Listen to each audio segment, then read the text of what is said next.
नमस्कार। मैं हूं सच्चिदानंद वशिष्ठ।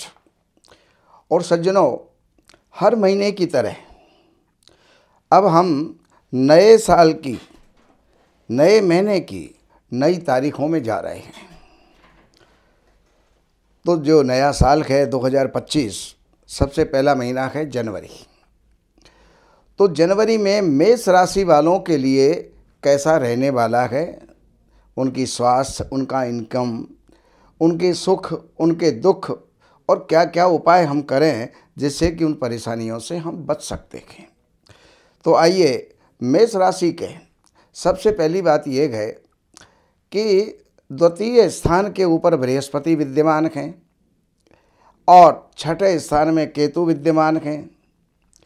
11वें स्थान में शनि, 12वें स्थान के अंदर राहु जो है विद्यमान हैं। इसी के साथ साथ चतुर्थ स्थान में मंगल हैं और सूर्य के साथ में यहाँ पर बुध भी बैठे हुए हैं। और एक संयोग की बात है कि इसमें शनि के साथ में शुक्र विद्यमान है। तो अब हम सबसे पहले स्वास्थ्य की चर्चा करते हैं। स्वास्थ्य को अगर हम लेते हैं तो स्वास्थ्य के बारे में हम आपको ये बताना चाहेंगे कि आपकी राशि का मालिक जो मंगल है वो नीच राशि में है, वक्री चल रहा है। और वक्री ग्रह कभी भी, और अशुभ ग्रह वो जो है वक्री हो जाए तो कभी भी अच्छा फल नहीं देता। तो स्वास्थ्य का आपको ध्यान रखना होगा। उसके अंदर किसी भी प्रकार की जो है कोई तकलीफ़ होती है, ब्लड प्रेशर का बढ़ना है या घटना है, या फिर रक्त संबंधी कोई भी विकार आपको हो सकते हैं। धन और कुटुंब संबंधी अगर हम बात करें तो यहाँ पर द्वितीय स्थान के अंदर आपके बृहस्पति विद्यमान हैं और बृहस्पति कुल को, कुटुंब को, धन को, वो जो है इनके अंदर अच्छा परिणाम देंगे। और वो अच्छे परिणाम कुल का नाम रोशन होना, खुशियाँ होना, और उसके अंदर जो है बढ़ोतरी होना, ये हर प्रकार की सुख और सुविधा बृहस्पति के माध्यम से आपको प्राप्त होंगी। कहीं शत्रुओं के साथ में आपकी दुश्मनी चल रही है, कोई कोर्ट केस चल रहे हैं, तो उसमें भी आपको समझौता हो करके और वो कोर्ट केस जो है सुलझ जाएगा।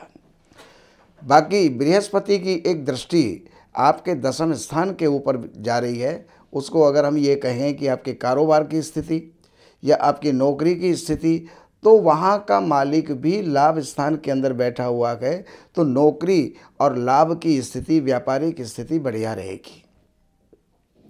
अगर हम भ्रातृवर्ग की, मित्रों की और अपने पुरुषार्थ की अगर बात करें तो तृतीय स्थान का जो मालिक है, तृतीय स्थान के अंदर वैसे कोई ग्रह नहीं बैठा, लेकिन तृतीय स्थान का जो मालिक है वो सूर्य के साथ संबंध बना रहा है और तृतीय स्थान के ऊपर उसकी दृष्टि जा रही है।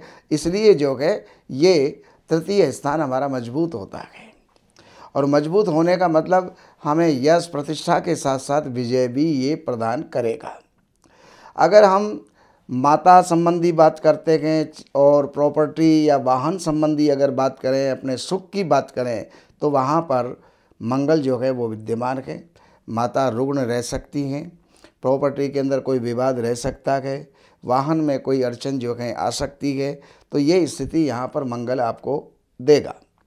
अगर हम पढ़ाई संबंधी बात करें तो पढ़ाई का जो मालिक है वो विद्या का मालिक है, सूर्य है आपके, जो नवम स्थान में गया हुआ है।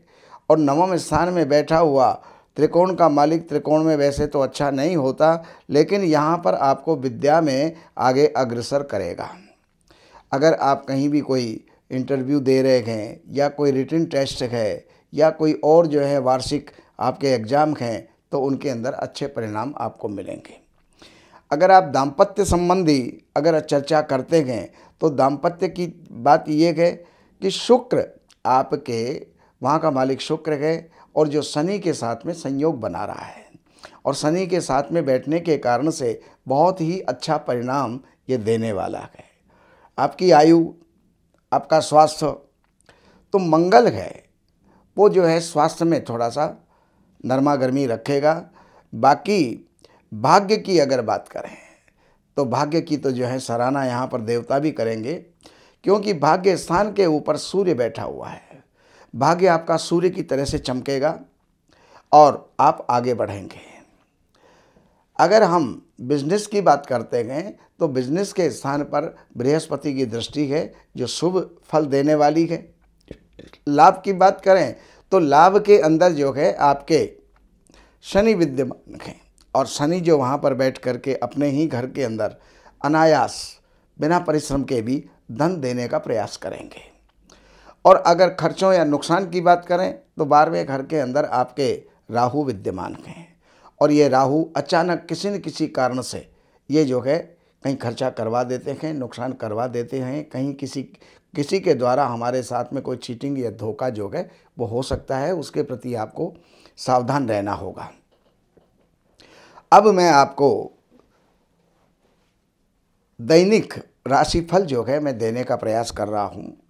तो 1 और 2 तारीख, 3, 4 और 5 तारीख, ये 5 दिन आपके बहुत ही महत्वपूर्ण हैं। अगर कोई रुका हुआ कार्य है तो उसको संपन्न कर लें, वो आपका संपन्न होगा। किसी न किसी का सहयोग आपको प्राप्त होगा और मित्रों के या राजनेताओं के सहयोग से ये जो है आपका कार्य सफल होगा। और 6 और 7 तारीख, इसके अंदर आपका जो है कोई भी खर्चा हो सकता है, नुकसान हो सकता है, तो देन लेन या इन्वेस्टमेंट जो है इसके अंदर आप ना करें। बाकी 8, 9, 10, 11, 12 और 13 तारीख ये आपके लिए बहुत ही महत्वपूर्ण होंगी। पूरे महीने के अंदर सबसे श्रेष्ठ होंगी और इसके अंदर जितने भी रुके हुए कार्य हैं आपके, चाहे आप विद्यार्थी हैं, चाहे आप किसान हैं, चाहे आप राजनेता हैं, चाहे आप नौकरी पेशा हैं, चाहे आप व्यापारी हैं, आपके सब जो है रुके हुए कार्य, सबके रुके हुए कार्य वो संपन्न होंगे। मन खुश रहेगा, स्वास्थ्य बढ़िया रहेगा, धन का आवागमन बढ़िया चलेगा और नए मित्रों की जो है प्राप्ति आपको हो सकती है। अब चलते हैं आगे। 12, 13 तारीख ये जो है आपके लिए बहुत बढ़िया है, लेकिन 14, 15 तारीख में आपका मन थोड़ा सा कुंठित रहेगा, चिंतित रहेगा, तो इस पीरियड में शांति से अपना समय गुजारें। 16, 17, 18 तारीख ये पढ़ने वालों के लिए तो बहुत ही बढ़िया है। अगर आपका कोई एग्ज़ाम है, कोई कंपटीशन है, कहीं पर कोई साक्षात्कार है, तो आप इसके अंदर निडर हो करके निसंकोच आप जाइए, आप सफल होंगे। और इसके आगे अगर चलते गए तो 19, 20 तारीख ये कहीं भी विवाद आपके साथ में हो सकता है, उस विवाद से आपको बचना चाहिए। कोई भी वाणी अपनी, कोई व्यवहार अपना जो है वो सुधार करके रखिएगा। और इसके अलावा फिर 21, 22, 23 तारीख ये जो आपकी 21, 22, 23 तारीख है, इसमें आपका व्यापारिक संतुलन बढ़िया रहेगा। पति पत्नी के बीच में अच्छे तालमेल रहेंगे, प्रेमी प्रेयसी के बीच में ये जो है अच्छा चलेगा। लेकिन 24, 25 तारीख आपके स्वास्थ्य में कहीं गिरावट ला सकती है, उसका आप जो है ध्यान रखिएगा। और जब ऐसी स्थिति है तो दूध और चावल या चीनी इनका जो है आप दान करके और शिव की आराधना करके और आप स्वास्थ्य लाभ ले सकते हैं। 26, 27, 28, 29, 30 और 31 ये निरंतर जो आपके 6 दिन हैं, ये 6 दिन भाग्य वृद्धि में सहायक होंगे, कार्य वृद्धि में सहायक होंगे, नौकरी में सहायक होंगे और लाभ के अंदर सहायक होंगे। तो ये जानकारियां मैंने आपको दी। बाकी जानकारियों के लिए नंबरों पर संपर्क करके कार्यालय से अपॉइंटमेंट ले करके, और कार्यालय से अपॉइंटमेंट जब ही लीजिएगा जब आपके पास में आपकी जन्म की तारीख, महीना, सन, समय और जन्म स्थान ये प्रॉपर हों तो आप बात कीजिएगा। और कार्यालय की कुछ सेवाएं भी हैं वो अर्पण करके और आप जो भी जानकारी चाहते हैं वो जान करके लाभ ले सकते हैं। नमस्कार।